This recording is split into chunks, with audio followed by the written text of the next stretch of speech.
మాదక ద్రవ్యాల అక్రమ రవాణాపై తెలంగాణ ఈగల్ ఫోర్స్ ప్రత్యేక దృష్టి పెట్టింది. ఖమ్మం ప్రాంతీయ narcotics control cell Bhadradri Kothagudem జిల్లా పోలీసులతో సంయుక్తంగా ఆపరేషన్ నిర్వహించింది.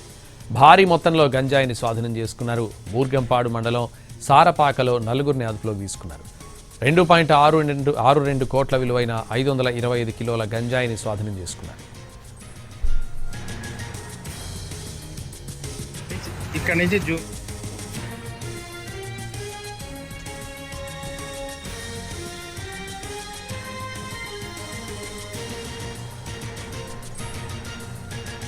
ఒడిశాలోని మల్కన్గిరి జిల్లా అల్లూరికోట అటవీ ప్రాంతంలో సహదేవ్ హంటల్ గంజాయిని సేకరించి కూలీల సాయంతో తులసిపాకకు తరలించాడు.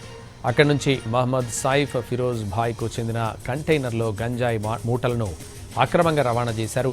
ఈ గంజాయిని ఆంధ్రప్రదేశ్లోని తులసిపాక నుంచి తెలంగాణలోని భద్రాచలం, ఖమ్మం, వరంగల్, ఆదిలాబాద్ మీదుగా మహారాష్ట్ర మార్గంలో ఉత్తరప్రదేశ్కు తరలిస్తున్నట్లు పోలీసులు తెలిపారు.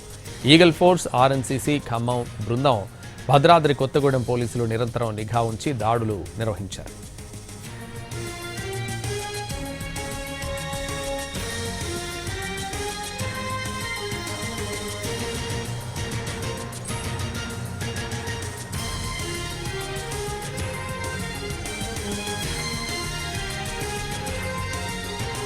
సారపాకలో లారీతో పాటు ఎస్కార్ట్గా వెళ్తున్న మోటార్ సైకిల్ను అడ్డగించి తనిఖీ చేశారు.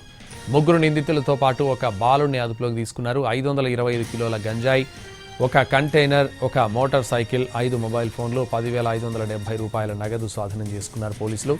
ఘటనపై బూర్గంపాడు పోలీస్ స్టేషన్లో కేసు నమోదైంది. పరారీలో ఉన్న నిందితుల కోసం గాలింపు చర్యలు కొనసాగిస్తున్నట్లు తెలిపారు పోలీసులు.